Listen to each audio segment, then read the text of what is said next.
Está conosco desde o sábado pela manhã, pastor Alonso Colares, ele pastor da primeira igreja batista na cidade de Anápolis, próximo aqui a Brasília, do Distrito Federal. Ele também é primeiro vice-presidente da Convenção Batista do Estado de Goiás, está acompanhado da sua esposa Sônia, está ali. Fique de pé para que a igreja possa conhecê-lo, se alguém não a viu pela manhã. Deus abençoe, leve o nosso abraço à querida igreja ali em Anápolis. Pastor Alonso e o pastor Davi já são amigos há 25 anos. E nessa noite, mais uma vez, teremos a grata alegria de ouvir esse servo do Senhor trazendo a palavra de Deus, semeando em nosso coração e o nosso desejo que haja mais uma vez, como das outras oportunidades, edificação no meio do povo de Deus. Deus abençoe.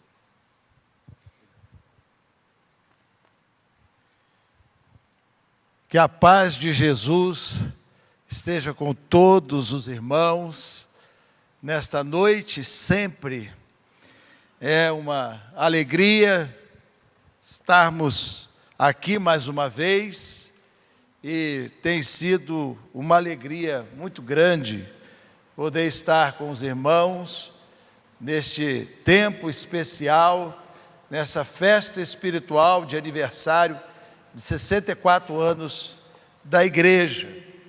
Me alegro e com muita gratidão ao Senhor e aos irmãos pela lembrança, nos convidar a participar desse momento tão especial na vida da igreja. Aniversário é, sem dúvida, momento de muitas reflexões, momento de olhar o caminho percorrido, a história, a vereda seguida e contemplar aquilo que já vivemos, mas também projetar aquilo que ainda temos por fazer.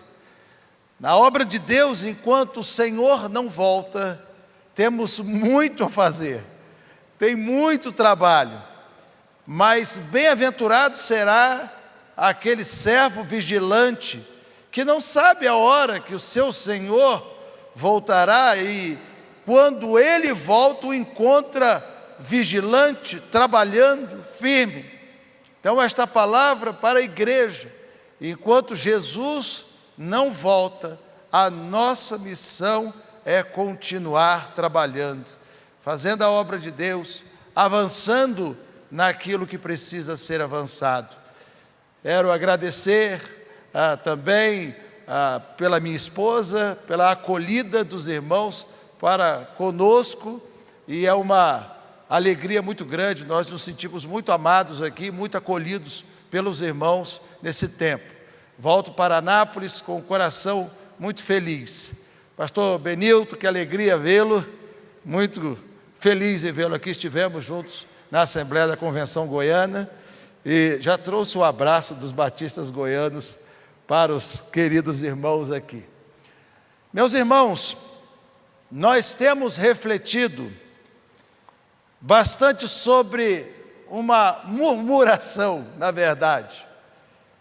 A reflexão que nós temos na reflexão que nós temos caminhado desde ontem à noite, ela se baseia numa murmuração. No Evangelho de Lucas, do capítulo 15, os fariseus e os escribas murmuram contra Jesus pelo fato de Jesus comer com pecadores e publicanos. E a partir desta murmuração, Jesus profere uma série de 3 parábolas. E nós já refletimos em 2 e refletiremos agora na 3ª parábola para mostrar a resposta de Jesus a esta murmuração. Essa não é uma resposta simples, porque parece que Jesus ali estava numa contracultura, numa contramão daquilo que se espera de alguém santo. Como uma pessoa santa pode estar misturada com pecadores, publicanos e pecadores? Existia aí uma uma classe especial de pecadores, que seriam os publicanos. Como Jesus podia estar próximo desse tipo de gente? Isso parece uma contradição à santidade de Jesus, à divindade de Jesus. E quantas vezes também nós não fazemos essa pergunta quando alguém está junto a pessoas que a gente não coloca assim muita reputação sobre essas pessoas. E essa pergunta também diz respeito à natureza da igreja. Nós temos visto isso também, que essa pergunta é mais profunda, ela revela implicitamente a natureza da igreja, como deve ser a relação da igreja. A igreja deve se misturar com o mundo, e isso é inevitável, mas em misturando com o mundo, como será essa mistura? Seria por fazer aquilo que o mundo deseja que façamos? Seria também separar completamente do mundo, uma vez que os valores cristãos são totalmente diferentes dos valores do mundo? Ou seria influenciar o mundo? E Jesus quer mostrar esta importante verdade através de 3 parábolas. Na primeira parábola, é um pastor de ovelhas que, por amar demais uma ovelha, vai em todos os lugares que pode achar para encontrar a sua ovelha. Ele, no meio de 100 ovelhas, ele perde uma e vai atrás da sua ovelha. Jesus quer mostrar com isso o valor do indivíduo. O indivíduo é importante. Cada pessoa é importante. Cada pessoa é especial. E o começo da resposta a esta murmuração é: cada pessoa é importante, cada pessoa é especial. A segunda diz respeito a valores. Uma mulher que perde uma moeda de uma dracma, quando tinha 10, ela perdeu uma, ficou com 9. Isso para mostrar quais são valores que foram perdidos, e no caso, Israel havia perdido valores importantes, sobretudo o valor de ser luz para os gentios. A segunda é uma resposta também aos escribas e os fariseus. Mas aqui também há uma outra escala de valores. Se na primeira parábola há uma ovelha em relação a 100 ovelhas, nesta segunda parábola há uma relação de 10 para 1. Eram 10 dracmas perdidas e agora ela perdeu uma dracma. Observe que a escala de valores vai aumentando até chegar na terceira parábola. E na terceira parábola é a história de uma família que tem problemas sérios. E qual é a família que não tem problemas, que não tem dificuldades e que não enfrenta as lutas e que não enfrenta desafios? Todas as famílias enfrentam desafios. A igreja é um tipo de família que enfrenta desafios. E Jesus conclui a sua parábola, porque o texto, no começo dessa parábola, diz: e Jesus continuou, significando que agora ele está partindo para o final, para a conclusão da resposta a esta murmuração, e ele começa essa resposta falando de uma família. Certo pai tinha 2 filhos. Essa é uma parábola que emociona sempre que lemos. Eu acredito que muitos aqui já leram diversas vezes, mas sempre é uma emoção diferente, porque esta é uma resposta a uma murmuração. Por que Jesus se misturava com aquele tipo de gente, publicanos e pecadores? Esta é a conclusão. E diz o texto: e Jesus continuou. Certo homem tinha 2 filhos. O mais moço deles disse ao pai: pai, quero que o Senhor me dê a parte dos bens que me cabe. E o pai repartiu os bens entre eles. Passados não muitos dias, o filho mais moço, ajuntando tudo que era seu, partiu para uma terra distante e lá desperdiçou todos os seus bens, vivendo de forma desenfreada. Depois de ter consumido tudo, sobreveio àquele país uma grande fome e ele começou a passar necessidade. Então foi pedir trabalho a um dos cidadãos daquela terra. E este o mandou para os seus campos a fim de cuidar dos porcos. Ali ele desejava alimentar-se das alfarrobas que os porcos comiam, mas ninguém lhe dava nada. Então, caindo em si, disse: quantos dos trabalhadores de meu pai têm pão com fartura, e eu aqui estou morrendo de fome. Vou me arrumar, voltar para o meu pai e lhe dizer: pai, pequei contra Deus e diante do Senhor.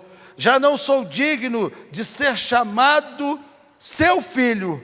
Trate-me como um dos seus trabalhadores. E arrumando-se, foi para o seu pai. Vinha ele ainda longe, quando seu pai o avistou e, compadecido dele, correndo, o abraçou e o beijou. E o filho lhe disse: pai, pequei contra Deus e diante do Senhor.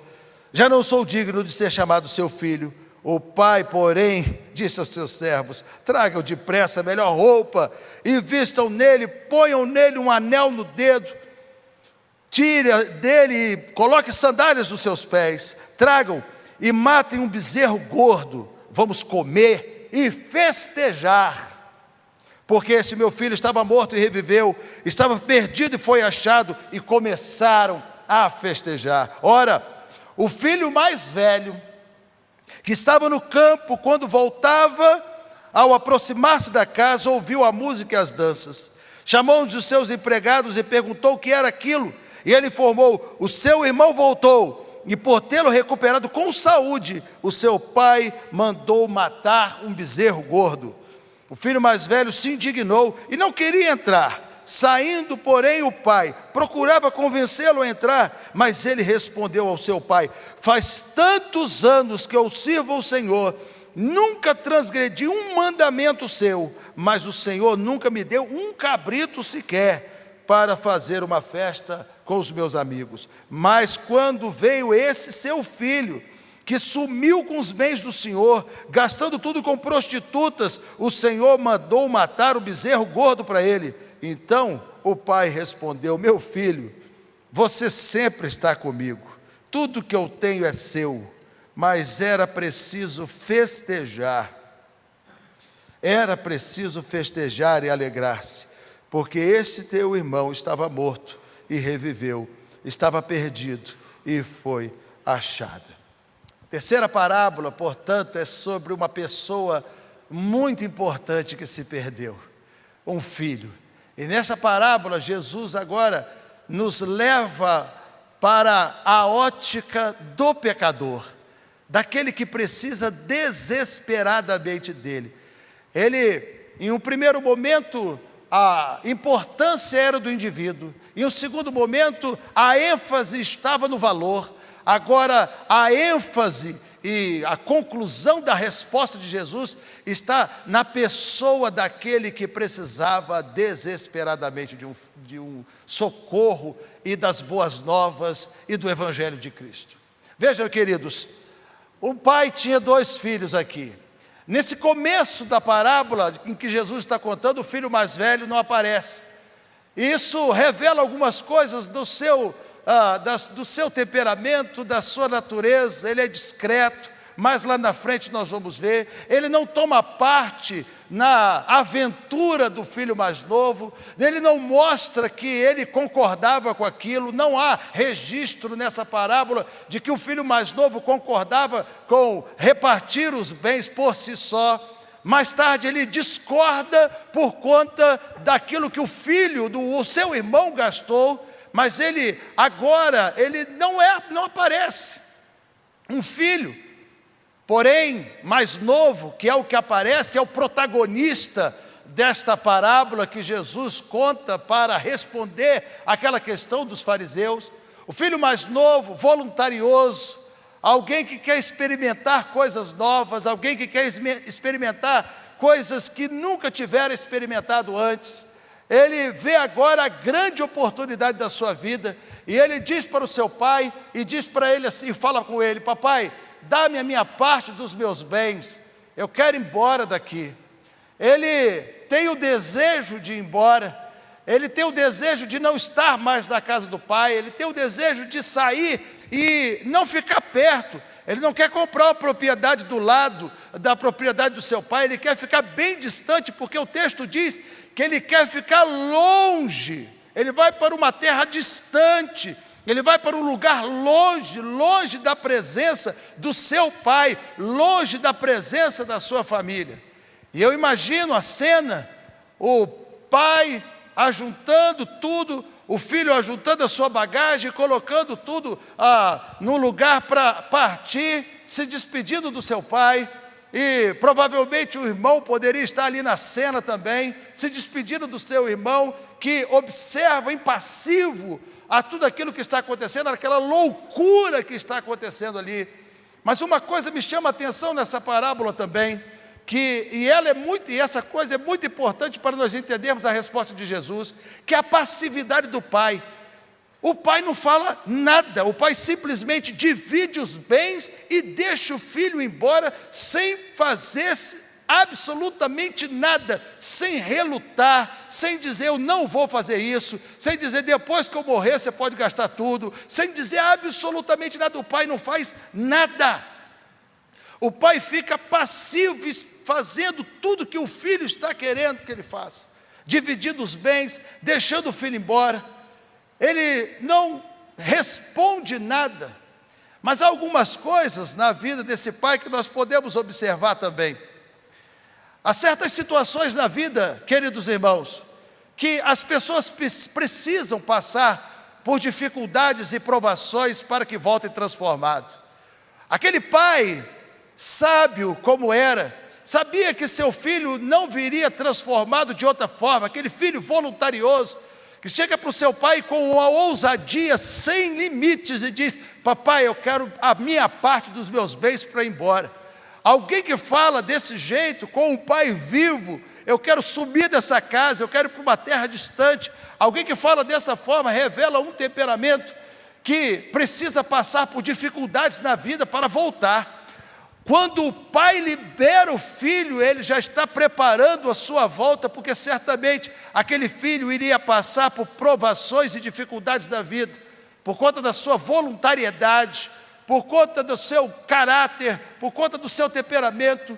E muitas vezes isso também reflete as coisas de Deus para nós, o relacionamento de Deus para nós. Quantas vezes nós também enfrentamos desafios para que esses desafios nos amadureçam e nos façam voltar para o Senhor transformado em nossa vida. Muitas vezes a gente não entende certas coisas, por que Deus é passivo diante de tantos problemas e mal no mundo? Por que Deus já não resolve de uma vez? Ele tem todo o poder, Ele pode resolver tudo de uma vez só. Por que Deus aguarda silenciosamente as pessoas mais perversas e aquelas pessoas difíceis de lidar, os maus, aqueles malignos? Por que eles muitas vezes continuam fazendo e parece que Deus nada fala, nada acontece? Essa passividade do pai muito se assemelha às perguntas que nós fazemos muitas vezes sobre o nosso próprio relacionamento com Deus. Porque muitas vezes nós olhamos e encaramos a Deus e olhamos para Deus e nutrimos sentimentos sobre Deus. Por que Deus já não pisa fundo, já não estende a sua mão e acaba de uma vez com todo o mal, com toda injustiça no mundo? Mas aí ninguém iria amá-lo, todo mundo teria medo dele. O pai sabe que para o filho voltar ele tem que ir, e ele engole passivamente todas essas afrontas. Papai, me dá minha parte da herança. Papai, eu estou indo embora para muito longe daqui. Ele aguarda a afronta, esperando o arrependimento. O apóstolo Pedro, na sua carta, diz que Deus é longânimo, não querendo que nenhum de nós se perca. O pai jamais teria o filho transformado se ele não o deixasse ir, seguir seu próprio caminho. Às vezes, para mostrar que alguém está errado, nós devemos deixar ele seguir o seu próprio caminho, para que volte maduro e transformado. O filho vai, arruma suas coisas, vai para uma terra distante, e o que acontece naquela terra é muito interessante, são agentes transformadores de coração. Ele vai para bem longe, e ele vai experimentar a sua aventura, dentro dessa perspectiva. Agora eu tenho dinheiro, agora eu tenho todas as condições, agora eu tenho a liberdade que eu sempre sonhei. Veja, a passividade do pai também é explicada no fato de deixar o filho, porque se o filho fica, sempre haveria a dúvida de como será que é lá fora, como será que é viver longe dessa prisão na consciência do filho. Eu não sei qual é a sua história de vida, mas eu sempre fui crente, sou filho de crente, e sempre fui da igreja. E o fato de ter sempre sido da igreja significa que eu nunca fui ex-nada. E o fato de nunca ser ex-nada, muitas vezes na minha adolescência, início da minha juventude, me fez perguntar como é que poderia ser. E depois de analisar a mim mesmo, a maturidade chegando, depois de analisar e pensar sobre essas coisas, eu disse, graças a Deus, eu nunca saí da casa de papai, porque eu sei o que eu poderia ter sido, e talvez você tenha percorrido um caminho até chegar à casa do pai, e que você sabe exatamente o que eu estou dizendo, porque o Senhor operou uma salvação poderosa no seu coração. Mas talvez você seja como eu, também filho de crente, nascido do lar evangélico, sempre ouviu a palavra de Jesus e creu, mas sabe, você também poderia ter ido muito mal, se você em algum momento quisesse sair da casa do pai. Ele foi para uma terra distante desfrutar da liberdade que ele sempre quis. Ele foi para uma terra distante para ficar longe daqueles que na sua compreensão o aprisionavam, ao seu pai, aquilo que constituía uma prisão para ele. Ele queria liberdade. E lá ele começou a desfrutar da liberdade. Mas esse começo de desfrutar da liberdade foi um processo de Deus para transformar a vida dele, porque ele começa a voltar no momento da fartura, porque é lá que ele começa a experimentar tudo aquilo, e o dinheiro acaba, porque o dinheiro vai acabar, as condições, a energia, para que ele pudesse continuar a sua vida de uma prisão da alma, mas uma liberdade de ação. Ele estava preso na alma, mas havia uma liberdade de ação. Ele podia fazer enquanto tinha dinheiro.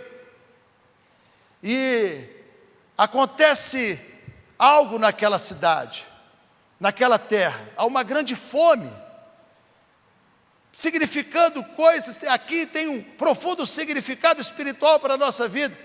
Significa que lá fora da casa do pai, em algum momento a gente pode desfrutar de algumas coisas, mas elas nunca serão suficientes, porque ele tinha que gastar o dinheiro, porque o fato dele gastar todo o seu recurso significa que o prazer que ele queria, as coisas que ele queria viver, nunca eram suficientes para satisfazê-lo, a tal ponto que o dinheiro acaba. E as circunstâncias vêm, e o dia mau acontece. O dia mau é a ótica do pecador, que Jesus agora está querendo mostrar. O dia mau chega, uma fome entra por aquela cidade e arrasa a cidade, a fome arrasa aquela terra. Agora, ele não tem mais os recursos, porque aquilo que ele buscava não foi suficiente, ele gastou tudo, e agora ele sente muita fome. Agora ele sente muita fome. E ele vai até um dos concidadãos ali, um cidadão daquela terra, e pede um emprego. E o cidadão daquela terra dá um emprego para ele, diz para ele alimentar os porcos. E ele dá comida para os porcos e deseja que os porcos comem. Outro significado espiritual extremamente importante aqui. Veja, meus queridos, muitas vezes nós confiamos a nossa vida a pessoas, queremos que pessoas nos ajudem, mas pessoas não são capazes de ajudar plenamente. Aquele homem fez um bem para ele, arrumou um emprego. Olha, eu te dei um emprego, você tem que ser grato a mim, mas não foi suficiente para matar a sua fome. Porque se ele deseja a comida dos porcos, é que faltava algo para ele. E uma outra coisa importante que a gente aprende, que nenhuma pessoa, nem nosso cônjuge, nem nossos filhos, nem nossos amigos, ninguém pode satisfazer a nossa alma, o nosso coração, por mais que a gente tente depositar as nossas emoções, confianças e projeções em pessoas, elas nunca serão capazes de colocar a nossa vida, de trazer satisfação na nossa alma, satisfação plena no nosso coração, porque mesmo assim a fome ainda continuará. E ele deseja a comida dos porcos, mas é aí que a coisa vira. Quando ele começa a desejar, ele lembra de papai. Quantos na casa de papai, dos funcionários mais simples, tem abundância de pão, tem fartura de pão. O arrependimento começa no desejo, no fundo do poço da alma, ele lembra de papai. É por isso que às vezes as pessoas dizem: quem não vem pelo amor, vem pela dor. Mas isso não é tão assim. Na dor você lembra do amor.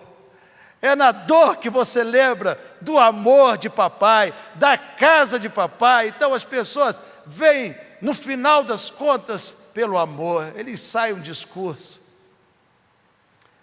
eu vou voltar. Eu vou voltar. E nesse discurso, ele reconhece coisas importantes. Ele reconhece que, na verdade, o injusto era ele. No começo da parábola, o injusto era o pai. Eu quero sair daqui. Mas agora ele diz, o injusto sou eu. Isso revela muito o nosso relacionamento com Deus e a nossa necessidade de arrependimento, porque, em um primeiro momento, aquele pecador impenitente sempre vai dizer: a culpa é de Deus. É Deus que é injusto. É Deus que é injusto. É Deus que é injusto. Mas o pecador arrependido diz: eu sou injusto. Eu que sou injusto. Deus, a casa de papai tem abundância de pão. É no desejo de comer a comida dos porcos que vira a chave do seu coração. Na casa de papai tem abundância de pão. Ele sabe que ele cometeu um pecado. Tanto é que ele diz: pai, no seu discurso ensaiado, ele diz: pequei contra Deus. O que eu fiz com o Senhor não tem paga. Eu pequei contra Deus e pequei com o Senhor, contra o Senhor, achando que pela minha própria vida eu poderia ir adiante. À medida que eu quero, eu não sou digno de ser filho. À medida que eu quero, é que o Senhor me trate como um funcionário. O mais simples dos funcionários, porque eu sei que os mais simples dos funcionários do Senhor não têm fome. Muitas vezes essa é a relação que as pessoas têm com Deus. Deus quer nos fazer filhos e filhas. Mas nós sabemos que Deus é tão bom e generoso, que pedimos pouco, pedimos: Senhor, dá-me apenas a tua bênção, sem saber que o Senhor quer nos fazer seus filhos. E ele sai e começa a sua retomada para casa. Imagine você o que ele deve ter pensado no caminho. Lembre-se, ele foi para uma terra distante, ele tinha muito que caminhar para voltar. Ele foi para uma terra distante e a volta agora é dolorosa, porque além de tudo ele dá a volta com fome. A volta agora é difícil. Quantas coisas ele deve ter pensado no caminho. Como eu fui tolo. Ele deve ter pensado: como é que será que está o meu pai? Ele deve ter pensado em como melhorar o seu discurso para falar com o pai. Ele deve ter pensado nas tolices que ele fez, nos prazeres que ele teve, na falta de saciedade que ele viveu ao longo da sua vida e que não foi capaz de saciar a alma, de tal maneira que ele perdeu tudo ele perdeu todos os recursos. O caminho é longo, o caminho da volta é difícil, é penoso, assim como é o caminho daquele que quer voltar-se para Deus, é difícil, é penoso. O caminho do arrependimento, o caminho da cruz é o mais difícil, e não é sem razão do porquê Jesus andava com essa gente, porque esse tipo de pessoas, o caminho da volta era extremamente penoso, difícil. Mas na parábola, eu imagino a cena, o pai esperando o filho, quando o filho lá longe está vindo, aquele caminho, e o pai olha aquele filho e diz: alguma coisa, tem alguma semelhança com alguém que eu conheço, parece alguém que eu conheço. E quando o filho vai chegando, ele vê o filho, e ele sai ao seu encontro, o abraça e o beija. Não deu nem tempo do discurso do filho. E é interessante nessa parábola que o pai não dá a mínima para o discurso que o filho preparou.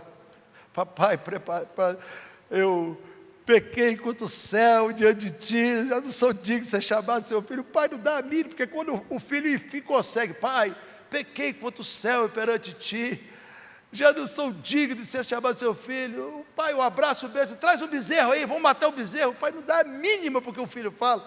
Significa que os nossos discursos diante de Deus não valem nada sem uma ação de arrependimento, porque o filho estava ali, ele voltou.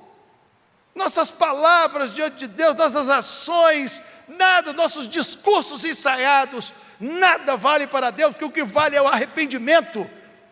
O que vale é a mudança, o que vale é isso, é o coração quebrantado. Diz a palavra de Deus: não desprezará o Senhor. Aquele pai o abraça e o beijo, mas aí o filho mais velho entra na cena. E olha, tem gente que gosta de falar mal do filho mais velho, sabe? Mas eu me identifico em muitas coisas com o filho mais velho. Preciso confessar.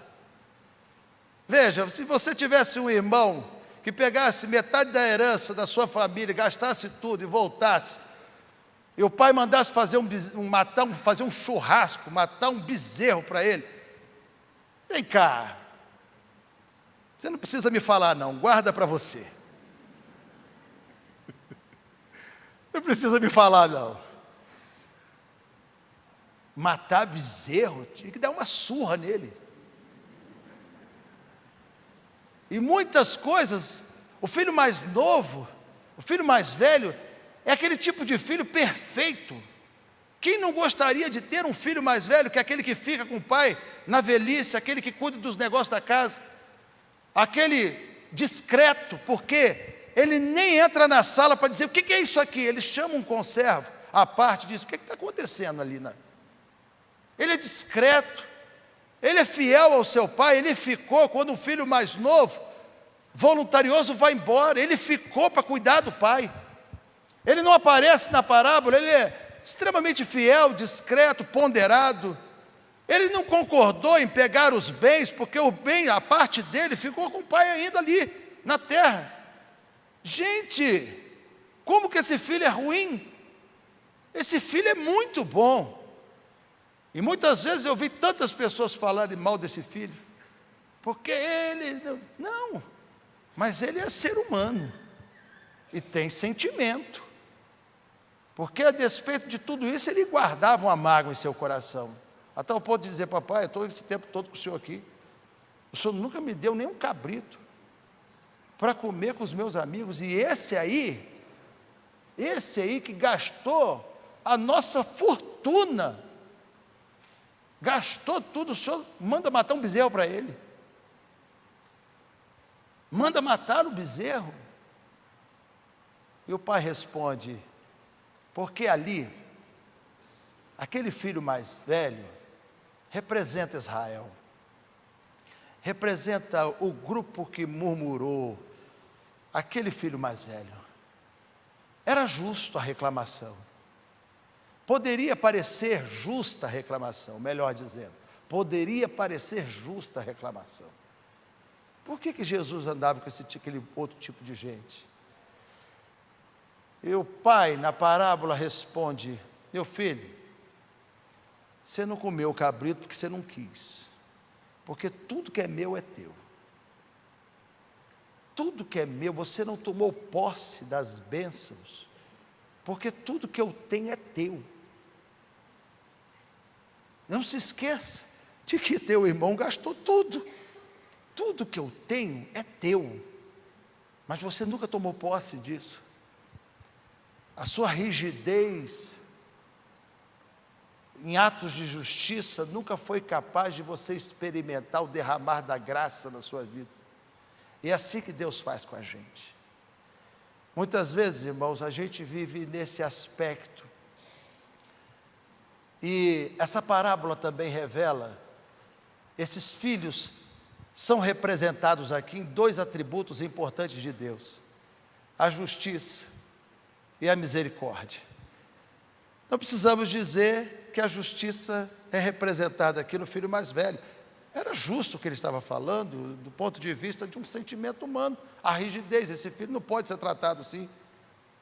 Mas também justo era a misericórdia, porque, irmãos, a justiça sem a misericórdia é insuportável. Por melhor que ela seja, por melhor que seja, ela é insuportável. A misericórdia é importante.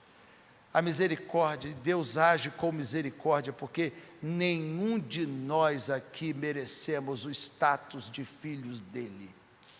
Ninguém que aqui está, inclusive o pregador, é capaz de ter o status de filho. Se não fosse por Jesus ter alcançado isso para nós. Convém que façamos a festa. Nas outras duas parábolas, a parábola termina na festa, com júbilo.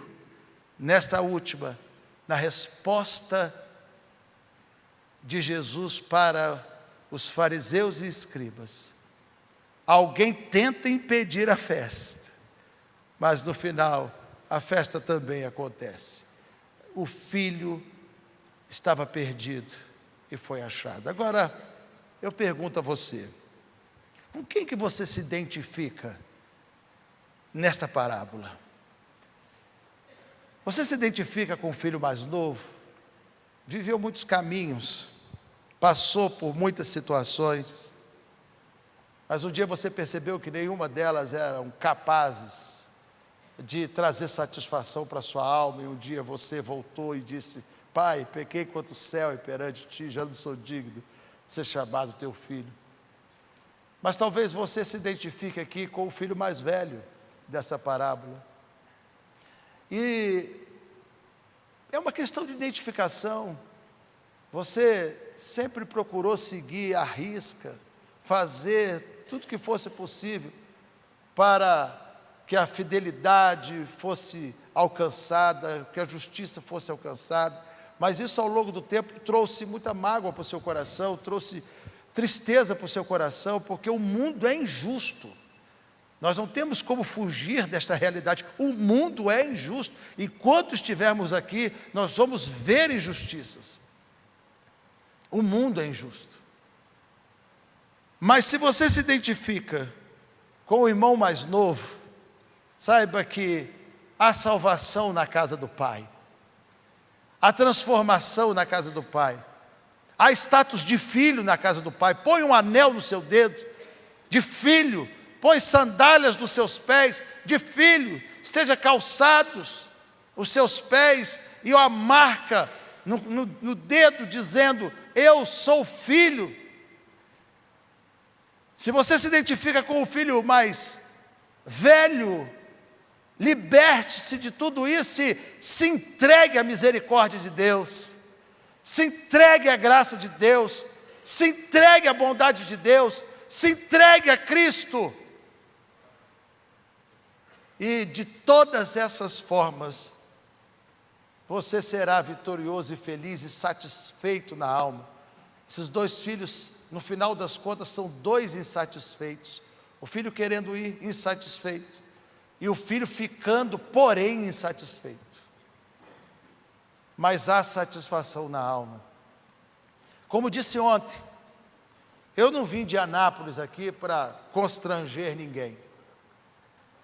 Mas há uma necessidade de demonstrarmos convicções na nossa vida. Há uma necessidade de demonstrarmos convicções, de voltarmos ao primeiro amor. Há nesse tempo, especialmente nesse tempo de aniversário, há uma necessidade de refletirmos nas nossas vidas, nas nossas ações, e perceber aquilo que precisa ser mudado e transformado, para que possamos servir a Deus e abençoar os nossos irmãos na igreja. Como toda festa de aniversário, há um momento de reflexão, e em toda festa de aniversário também há uma coisa muito importante, que as pessoas costumam dar umas às outras, que é o presente. Essa igreja de Cristo, você é um presente para ela. Mas qual o presente que você quer oferecer a ela e oferecer a Cristo? A primeira coisa que nós podemos oferecer a Jesus é o nosso arrependimento sincero e a nossa confiança total em Deus. Esse é o maior presente. Esse é o maior presente. Você também pode oferecer, a partir de agora eu quero trabalhar como voluntário da igreja, servindo ao Senhor. Isso é um presente também. Mas eu quero convidar você, sobretudo, a tomar posse desta bondade, dessa graça de Deus na vida. Não há satisfação fora da casa do Pai, mas você pode também estar insatisfeito dentro da casa do Pai. Mas eu quero convidar você a tudo entregar e confiar em Jesus. Enquanto eu preparava esta mensagem, tantas coisas me vieram à mente. Dentre elas, o seguinte: quando eu falar isso, eu vou falar também, eu sou o primeiro a ficar em pé, porque eu preciso dessa graça e dessa bondade. Eu preciso, na minha vida, disso. E aí, eu vou convidar os meus irmãos. Quem quiser ficar em pé comigo para eu orar, levantar-se do seu lugar e ficar em pé também. E há alguém que deseja orar comigo sobre isso? Você pode se levantar. Se você deseja, do fundo do seu coração, também tomar posse dessa bondade de Deus, tomar posse desta alegria da salvação, mas também você já vive na vida cristã, e isso é uma realidade da vida cristã, mas você quer mergulhar mais profundo no conhecimento de Jesus, nessa relação de filiação com Jesus, eu quero convidar você a ficar em pé também. Se você quer caminhar, Deus abençoe. Há mais alguém? Isso. Eu quero caminhar mais profundo nessa bondade de Deus. Eu sou o primeiro que precisa. Eu sou o primeiro. Eu sou o primeiro que tem a necessidade. Quando preparava a mensagem, pensei, como eu preciso dessa bondade, como ela é importante, porque nenhuma outra coisa será capaz de satisfazer a nossa alma. Nada mais. Tudo que você buscar nesta vida, tudo que você quiser nesta vida, não será capaz de trazer satisfação para a alma. É só na casa de papai. Se dentre aqueles que estão em pé aqui, há alguém entregando a sua vida a Jesus, que o Senhor te abençoe. Que o Espírito Santo de Deus o cele e que você caminhe com Jesus. Talvez o discurso seu hoje aqui possa ser: Pai, pequei contra o céu e perante ti, já não sou digno de ser chamado teu filho. Talvez você aqui esteja em pé também dizendo: eu quero dar um presente para a igreja, a minha vida, o meu serviço, o trabalho, a dedicação no trabalho ao Senhor. Que Deus te abençoe. Vamos orar.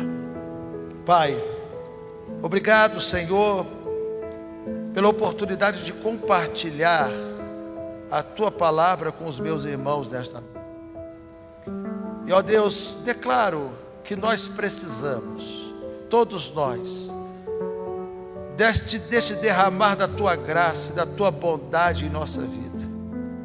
Muitas vezes nos identificamos com o filho mais novo, mas também muitas vezes nos identificamos com o filho mais velho. Mas em todas essas vezes, nós reconhecemos que não haverá satisfação na alma sem estar na casa do Pai, desfrutando da presença dEle.